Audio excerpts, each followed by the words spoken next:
오늘 말씀의 제목은 베드로가 주님을 기다리라고 했어요. 오늘 말씀은 예수님의 수제자였던 베드로가 남긴 편지예요. 베드로는 신약에 2권의 편지를 남겼는데 오늘 본문의 내용은 2번째 편지인 베드로 후서의 말씀입니다.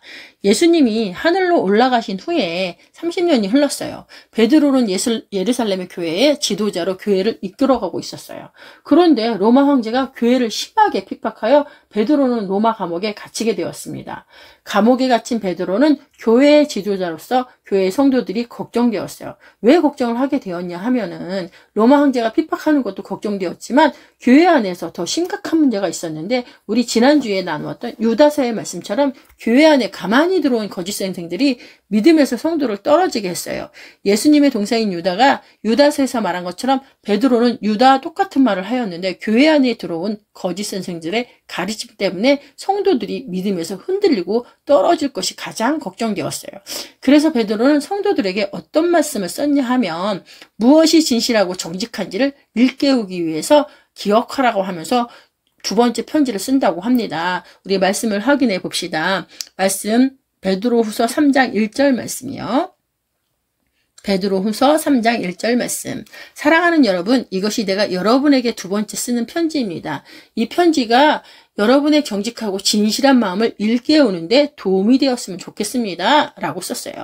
베드로는 2번째 편지를 통해 기억을 되살려 건전한 생각을 깨우치고 일깨우려고 한다고 말합니다. 베드로는 무엇을 일깨우고 기억하길 원했을까요? 2절을 한번 확인해 봅시다. 베드로 후서 3장 2절 말씀, 베드로 후서 3장 2절 말씀. 그렇게 하여 예전에 하나님의 거룩한 예언자들이 하신 말씀과 우리 주 구세주께서 여러분의 사도를 통해 주신 계명을 여러분이 기억 속에 되살리려는 것입니다. 베드로는 하나님의 구약의 거룩한 예언자들의 말씀은 죄가 가득하면 심판하신다는 것을 기억하며 노아 때 죄로 가득한 세상을 물로 심판하여 멸망하게 하신 노아의 홍수를 기억하길 원했어요. 말씀을 한번 확인해 볼게요. 베드로후서 3장 5절서부터 6절, 베드로후서 3장 5절서부터 6절. 그들은 옛적에 하나님께서 말씀으로 하늘과 땅을 지으시고 또한 땅의 물에서 나와 물로 이루어진 것을 일부러 잊으려고 합니다. 그 후 하나님께서 세상을 홍수로 멸하셨습니다. 라고 썼어요.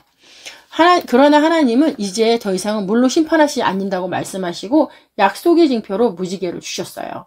그래서 이제는 물로 심판하는 것이 아니라 예수님이 이 땅에 오셔서 말씀하신 것처럼 불로 심판하신다고 말씀하신 것을 기억해야 한다고 라고 썼어요. 말씀을 우리 확인 한번 해봅시다. 베드로후서 3장 7절 말씀. 또한 동일한 하나님의 말씀이 지금 이 세상의 하늘과 땅에 지키고 있습니다. 우리가 살고 있는 이 세상은 불로 멸망당할 것인데 마지막 심판날에 하나님을 믿지 않고 거역한 사람들과 함께 멸망당할 것입니다. 라고 썼어요. 이처럼 천지를 창조하신 분이 지금도 지키고 계시고 이제는 예수님의 말씀하신 것처럼 불로 멸망당하고도 말씀하셨는데 하나님을 믿지 않는 사람들은 노아의 홍수 때처럼 사람들이 하나님의 말씀 우습게 여기고 거역하면 불로 심판받아 다 멸망한다고 말했습니다. 그럼 여기서 하나님을 믿지 않고 거역한 사람들, 곧 멸망될 사람들은 어떤 사람일까요? 예수님을 구원자로 받아들이지 않고 또 예수님이 다시 오신다는 약속을 믿지 않는 거짓 선생들과 그것을 진리로 믿고 따르는 사람들입니다. 말씀을 한번 확인해 보면 베드로후서 3장 3절에서 4절 말씀, 베드로후서 3장 3절에서 4절 말씀. 마지막 때에 어떤 일이 일어날지 분명히 아십시오. 사람들이 자기를 하고 싶은 대로 악한 일을 하며 여러모를 비웃을 것입니다. 그들은 다시 온다고 약속한 예수도 도대체 어디 있습니까? 우리 조상들은 죽었고 이 세상은 창조된 후에 달라진 게 없지 않습니까? 라고 말합니다. 이 말씀처럼 마지막 때에 자기가 하고 싶은 대로 욕망대로 감정대로 악한 일을 하며 예수님을 따르는 사람을 비웃고 조롱하며 예수님이 다시 오신다는 약속을 믿지 못하고 예수님이 도대체 어디 있냐, 창조에 뭐가 달라졌냐고 비웃는 사람들입니다. 우리 지난주에 우리 말씀을 좀 나누었었잖아요. 이러한 사람들의 거짓 선생들을 뭐라고 얘기했냐면 생각이 없는 짐승에 비유했어요. 이처럼 아무 말이나 막 하고 그 다음에 자기 감정대로 본능대로 여기는 사람들을 지금 이야기하는 거예요. 그러면 베드로가 옛선지자를 통해 말한 것과 예수님의 사도를 통해서 어떤 약속을 기억하라고 했는지 한번 보도록 할게요. 베드로서 3장 8절에서 10절 말씀, 베드로 후서 3장 8절에서 10절 말씀. 그러나 사랑하는 여러분, 이 한 가지만 잊지 마십시오. 주님께서 하루가 천년 같고 천년이 하루와도 같습니다. 우리 주님은 하시기로 약속한 것을 뒤로 미루시는 분이 아닙니다. 어떤 사람은 더디다고 생각할지 모릅니다. 그러나 이것은 하나님께서 우리를 위해 오래 참으시기 때문입니다. 하나님께서는 한 사람이라도 멸망하지 않고 모두 회개하고 돌아오기를 바라고 계십니다. 하지만 주님의 날은 도적같이 갑자기 올 것입니다. 하늘에 큰 소리를 내며 사라지고 하늘에 있는 모든 것들이 불에 녹을 것입니다. 또한 땅과 땅에 있는 모든 것들도 불에 타버릴 것입니다. 라고 썼어요. 읽은 말씀처럼 한 가지를 기억하라고 베드로는 말합니다. 예수님은 다시 오시겠다는 약속을 꼭 지키시는 분이며 더디 오는 이유는 모든 사람이 회개하고 돌아오길 오래 기다리고 계신다는 뜻입니다.